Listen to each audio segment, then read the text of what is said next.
मेरे साथ जुड़ने के लिए धन्यवाद प्रधानमंत्री मित्सोटाकिस। भारत में आपका स्वागत है और ये खुशी की बात है कि आप यहाँ भारत में हैं। आप पिछले 15 वर्षों में यहाँ आने वाले ग्रीस के पहले प्रधानमंत्री हैं। जब प्रधानमंत्री मोदी ने पिछले साल ग्रीस का दौरा किया था, तो ये 40 वर्षों में किसी भारतीय प्रधानमंत्री की ग्रीस की पहली द्विपक्षीय यात्रा थी। भारत ग्रीस संबंध अब रणनीतिक स्तर पर हैं। पिछले कई महीनों में आपने प्रधानमंत्री मोदी और भारत के साथ कितनी दूरी तय की है? सबसे पहले मैं ग्रीस के प्रधानमंत्री के रूप में भारत का दौरा करने में सक्षम होने पर बहुत खुश हूं। आपने सही कहा है कि 16 साल हो गए हैं जब किसी यूनानी प्रधानमंत्री ने भारत का दौरा किया था, और निश्चित रूप से 40 साल हो गए थे जब किसी भारतीय प्रधानमंत्री ने ग्रीस का दौरा किया था। इसलिए जब प्रधानमंत्री मोदी ने पिछले अगस्त में हमसे मिलने का फैसला किया तो मुझे बहुत खुशी हुई, और मुझे लगता है कि यह यात्रा वास्तव में हमारे द्विपक्षीय संबंधों को पूरी तरह से अलग रास्ते पर लाने का अवसर थी। हमने एक रणनीतिक साझेदारी समझौते पर हस्ताक्षर किए, और मेरी भारत यात्रा हमारे द्वारा की गई प्रगति का जायजा लेने का एक अवसर थी। बल्कि कई अलग अलग मोर्चों पर कई डिलीवरेबल्स के साथ हमारे दोनों देशों के बीच अधिक मजबूत और अधिक उत्पादक संबंधों की दिशा में मसौदा तैयार करने का भी अवसर था।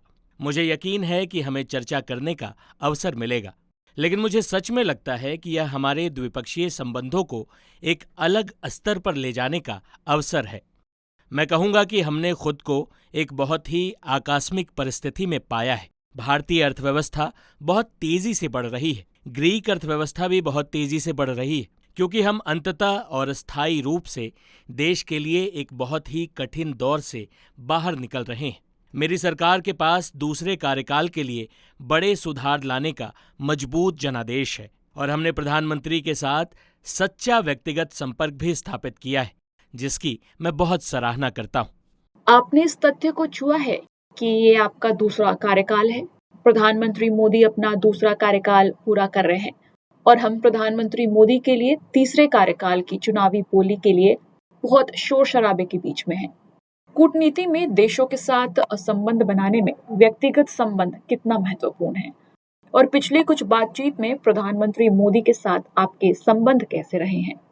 वैसे मुझे लगता है कि यह एक बहुत ही अच्छा प्रश्न है, क्योंकि मुझे लगता है ये एक बेहद ही महत्वपूर्ण प्रश्न है।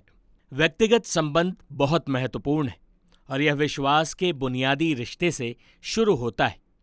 देशों को अपने हितों को एक साथ देखने की क्या जरूरत है, लेकिन इसके अलावा मुझे लगता है कि अगर अच्छी व्यक्तिगत केमिस्ट्री है तो हम बदलाव को बहुत तेज गति से आगे बढ़ा सकते हैं, खासकर तब जब हम दोनों इस साझेदारी की रणनीतिक प्रकृति के बारे में आश्वस्त हैं। इसलिए भारतीय घरेलू राजनीति में हस्तक्षेप किए बिना मुझे लगता है कि आगामी चुनावों को देखते हुए प्रधानमंत्री के लिए चीजें काफी अच्छी दिख रही हैं, और मुझे यकीन है हमें जल्द ही फिर से मिलने और इस रिश्ते को और विकसित करने का अवसर मिलेगा। प्रधानमंत्री जी, हमने ग्रीस और भारत के बीच व्यापार संबंध $615 मिलियन के स्तर से तेजी गति से बढ़ते देखा।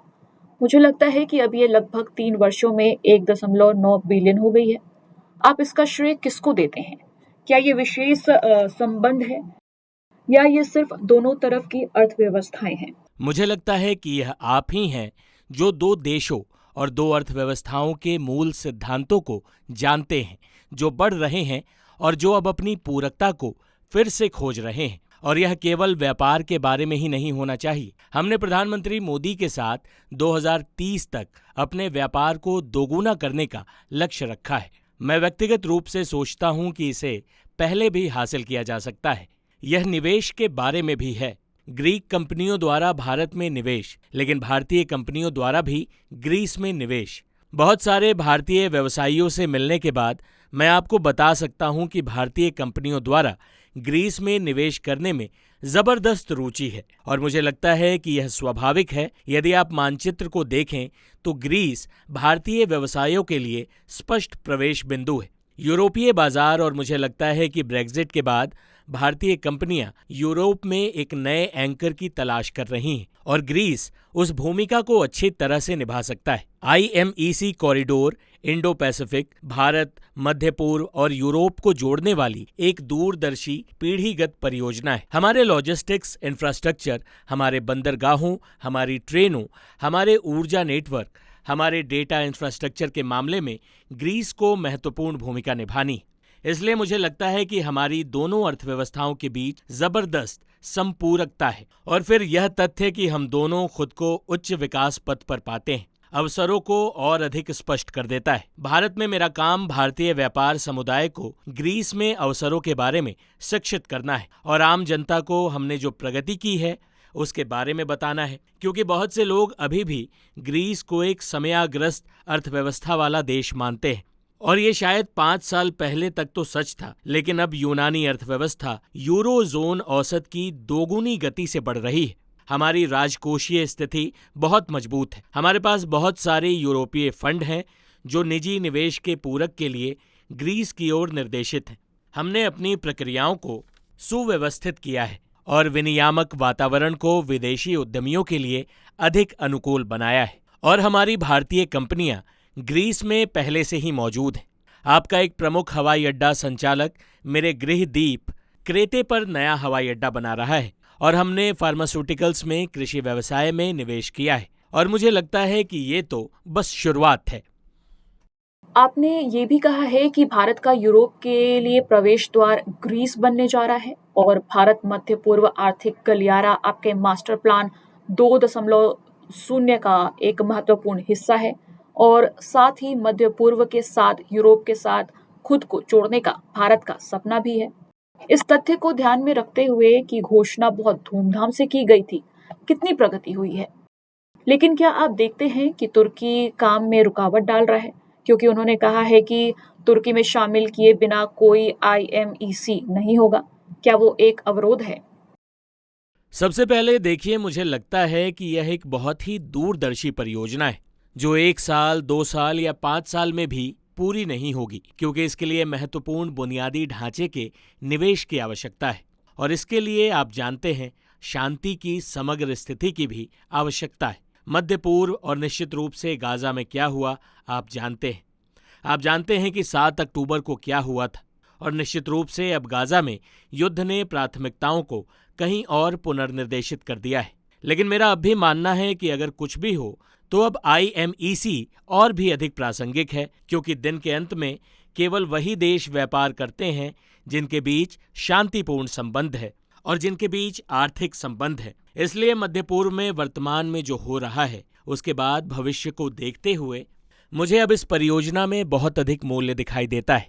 मैं उन देशों की भूमिका के बारे में बात नहीं करना चाहता जो शायद खुद को इस योजना का हिस्सा नहीं मानते, लेकिन दिन के अंत में यदि आप IMEC को देखें, जिस तरह से इसे डिजाइन किया गया है, तो एक शिपिंग कॉरिडोर की आवश्यकता है जो भौतिक कॉरिडोर का पूरक हो। और ग्रीक जहाजों की भी बड़ी भूमिका है, क्योंकि हम सबसे बड़े शिपिंग देश हैं। तो किसी बिंदु पर आप जानते हैं कि सामान सामान्य रूप से ग्रीक बंदरगाहों या यूरोपीय बंदरगाहों तक पहुंच जाएगा। वे यह सुनिश्चित करना चाहते हैं कि हमारे पास इन सामानों के स्वागत के लिए सही बुनियादी ढांचा हो। और यह केवल वस्तुओं के बारे में नहीं है, यह डेटा के बारे में है, यह ऊर्जा के बारे में है और यह लोगों से लोगों के बीच संबंधों के बारे में भी है, क्योंकि यह एक चीज है जिसे हम IMEC को वास्तव में स्थापित करने से पहले बहुत जल्दी कर सकते हैं और वह उदाहरण के तौर पर स्थापित हो सकता है भारत और ग्रीस के बीच सीधी उड़ान कनेक्टिविटी। क्योंकि मैं पर्यटन में बहुत बड़ी संभावनाएं देखता हूं। भारत से पर्यटन ग्रीक पर्यटकों के लिए एक पसंदीदा स्थान है, लेकिन ग्रीस की संभावित यात्रा के बारे में सोचें। ये 6 घंटे की उड़ान है। ग्रीस शादियों, सेंटोरिनी जैसे द्वीपों के लिए लोकप्रिय है। हम आपके फिल्म उद्योग को ग्रीस में और अधिक फिल्म बनाने के लिए प्रोत्साहित करने का प्रयास करते हैं ताकि ग्रीस को बेहतर रूप से जाना जा सके। लेकिन भारतीयों के लिए इस विशेष संदर्भ में ग्रीस की खोज करने की क्षमता बहुत बड़ी है। बिल्कुल, और सेंटोरिनी लंबे समय से बॉलीवुड के लिए एक गंतव्य रहा है और इसने ग्रीस में पर्यटन का प्रदर्शन भी किया है। मैं जो कह रहा हूं वह यह है कि यह सिर्फ सेंटोरिनी नहीं है। ऐसी कई अन्य जगहें हैं जहां बॉलीवुड फिल्म बना सकता है और कई अन्य जगहें हैं जो देखने लायक हैं। इस मामले में कई अन्य जगहें हैं जो उन भारतीयों के लिए शादी के लिए भी बहुत अच्छी हैं जो ग्रीस में शादी करना चुनते हैं। हाँ, गंतव्य शादियाँ। लेकिन मुझे नहीं पता कि ये कैसे होने वाला है, क्योंकि प्रधानमंत्री भी भारतीय शादियों के लिए भारतीय स्थलों को चित्रित करने की कोशिश कर रहे हैं। तो क्या आपके पास यहाँ प्रतिस्पर्धा है? आप जानते हैं कि मुझे नहीं लगता कि हम भारतीय शादियों के लिए भारतीय स्थलों के साथ कभी प्रतिस्पर्धा कर सकते हैं। आप जानते हैं कि हम बस पाई में से अपना छोटा सा हिस्सा चाहते हैं। ठीक कहा।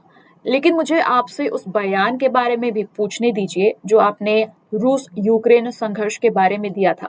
आप यूक्रेन के खिलाफ रूस के कदम की पूरी तरह निंदा कर रहे हैं, लेकिन आपने कल एक बयान भी दिया था कि भारत में ताकत और प्रधानमंत्री मोदी ऐसे व्यक्ति हैं जिन्हें आप जानते हैं, जो वास्तव में इस संघर्ष को हल करने के तरीके को प्रभावित करते हैं। क्या आप हमें बता सकते हैं कि आपके विचार में भारत इस स्तर पर भी क्या कर सकता है और इस संघर्ष को कैसे हल किया जा सकता है? और क्या इस तथ्य को देखते हुए कि भारत ने बहुत संतुलित भूमिका निभाई है, कोई मतभेद है?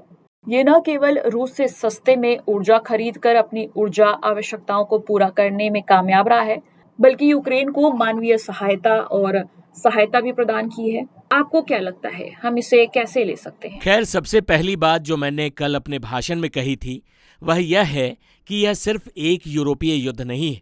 इस युद्ध के व्यापक परिणाम होंगे और भारत जैसे लोकतंत्र के लिए, जिसकी नियम आधारित अंतर्राष्ट्रीय व्यवस्था बनाए रखने में पूरी रुचि है, यूक्रेन में जो होता है वह वास्तव में मायने रखता है। यह मायने रखता है क्योंकि यूक्रेन युद्ध बल का उपयोग करके मानचित्र पर रेखाओं को बदलने, फिर से बनाने और दोबारा बदलने का एक क्रूर प्रयास था।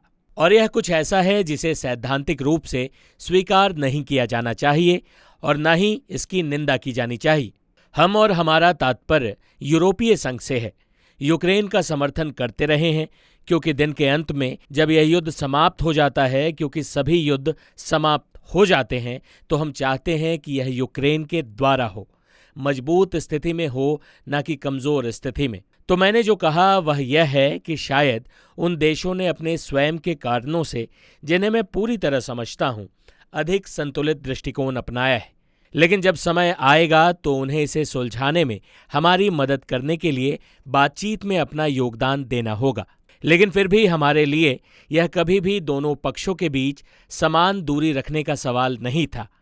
एक आक्रामक है और एक देश है जो इस आक्रामकता का शिकार हो रहा है। लेकिन मेरे लिए यह इस तथ्य की मान्यता थी कि भारत वास्तव में वैश्विक मंच पर मायने रखता है और लोग भारत को एक बड़े वैश्विक खिलाड़ी के तौर पर देखते हैं। आपने G20 में जो किया वह कुल मिलाकर उल्लेखनीय था। तो आप दुनिया की 5वीं सबसे बड़ी अर्थव्यवस्था हैं और आप शायद वैश्विक दक्षिण की अग्रणी आवाज बन रहे हैं। इसलिए यह महत्वपूर्ण है कि भारत इन मुद्दों पर एक दृष्टिकोण और राय रखे। मैं आपसे व्यक्तिगत संबंधों और कूटनीति पर एक सीधा सवाल पूछती हूँ। अब पिछले कई वर्षों से मामलों के शीर्ष पर हैं और ग्रीस में ये आपका दूसरा कार्यकाल है।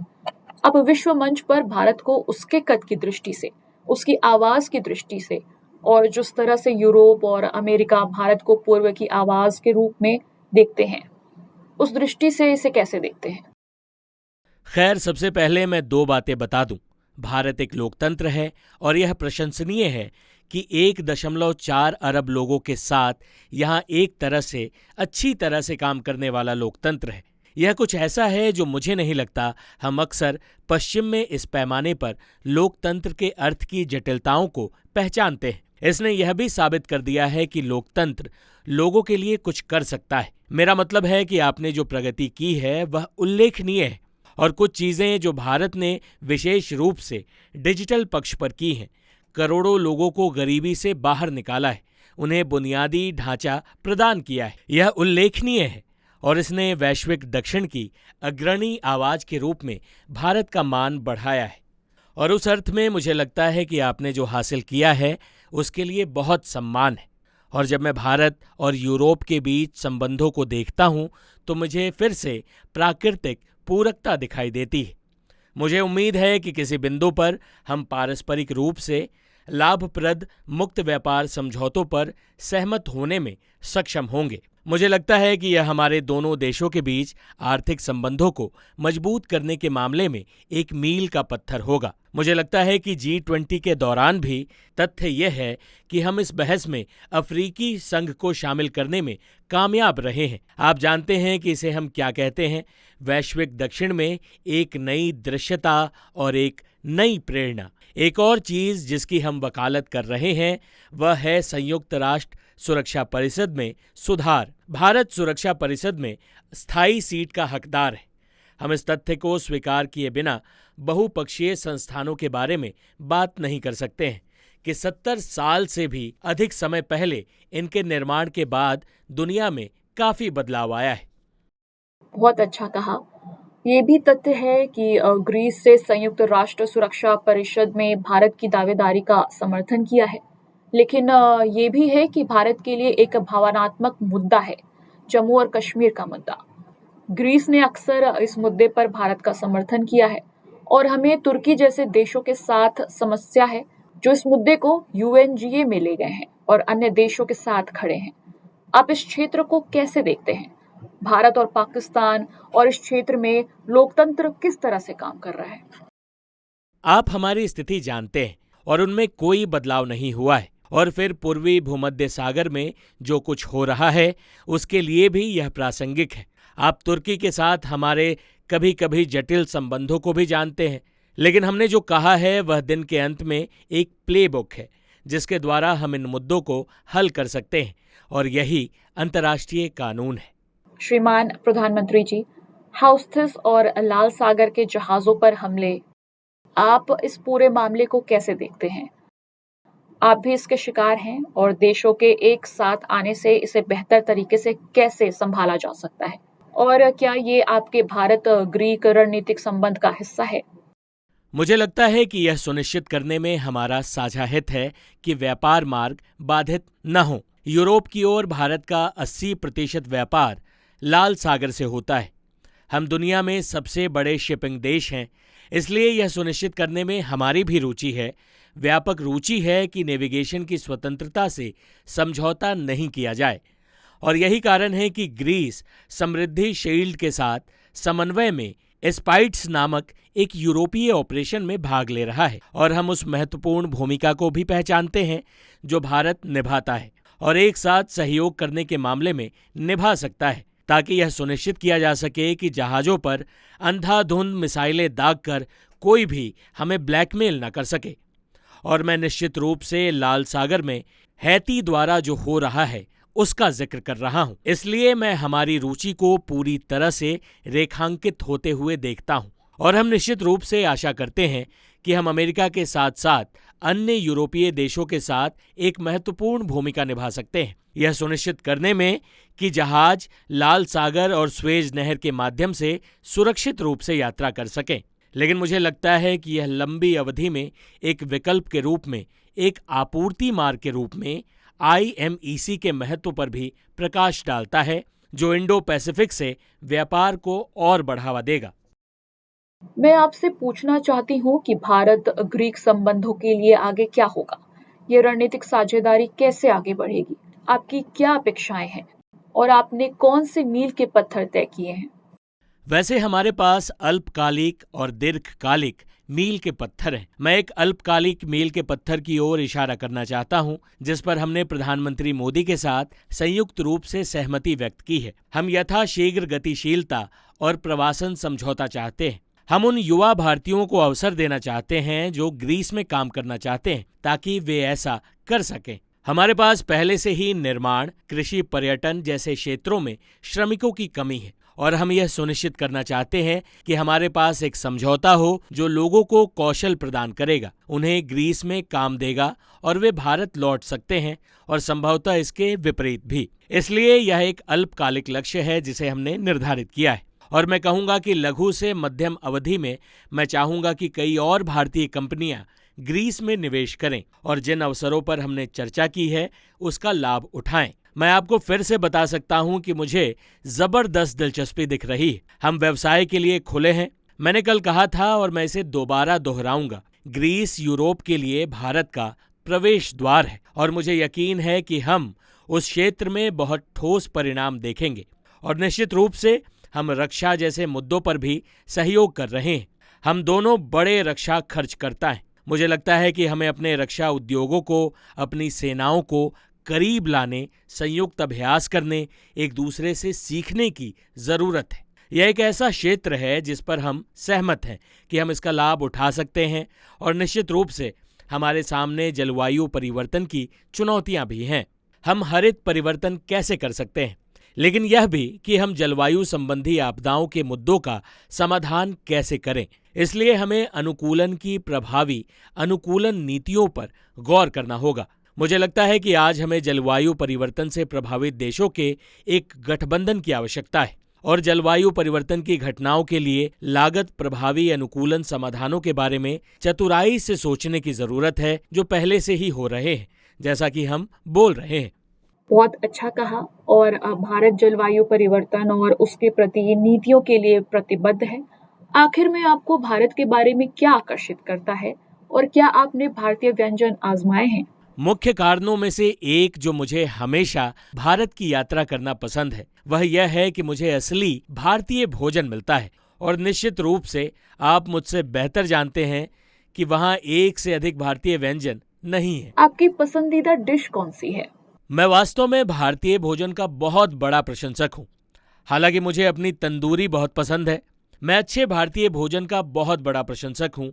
आप शाकाहारी भोजन जानते हैं, जिसका स्वाद मैंने कल प्रधानमंत्री की आवास पर उनके द्वारा दिए गए शानदार दोपहर के भोजन में लिया था। लेकिन मैं 1993 से भारत आ रहा हूँ। मैं भारत से आकर्षित हूँ और एक चीज़ जो हमारे बीच समान है वह यह समझ है कि आप जानते हैं कि ग्रीस और भारत दो प्राचीन सभ्यताएं हैं। उन्होंने एक दूसरे से संपर्क किया है और हजारों वर्षों से विचारों और ज्ञान का आदान प्रदान किया है और मेरे लिए भारत की प्रत्येक यात्रा कुछ नया खोजने का अवसर है। मुझे लगता है कि हमारी सभ्यताओं के बीच यह आत्मीयता ही वह बुनियाद है जिस पर यह रिश्ता आगे विकसित हो सकता है। मैं इस टिप्पणी के लिए प्रधानमंत्री जी को धन्यवाद देती हूँ। मुझसे और टाइम्स नेटवर्क से बात करने के लिए बहुत बहुत धन्यवाद और आपकी भारत यात्रा के लिए धन्यवाद। और हमें उम्मीद है कि आप अपने साथ कुछ अच्छी यादें लेकर जाएंगे। हाँ, और उम्मीद है कि हम आपके दर्शकों को भी ग्रीस आने और ग्रीक संस्कृति, ग्रीक व्यंजन, सुंदर ग्रीक परिदृश्य की सराहना करने के लिए, ग्रीस में समय बिताने के लिए प्रोत्साहित करेंगे। हमें उम्मीद है कि और भी अधिक भारतीय पर्यटक ग्रीस आएंगे। हम ऐसा करेंगे और पूरी उम्मीद है कि ये पूरा साक्षात्कार दल आपके साथ एक और साक्षात्कार के लिए ग्रीस में होगा। मुझे यकीन है कि वे हमसे जुड़कर खुश होंगे। बिल्कुल। आपका बहुत बहुत धन्यवाद। आपके साथ बातचीत बहुत शानदार रही।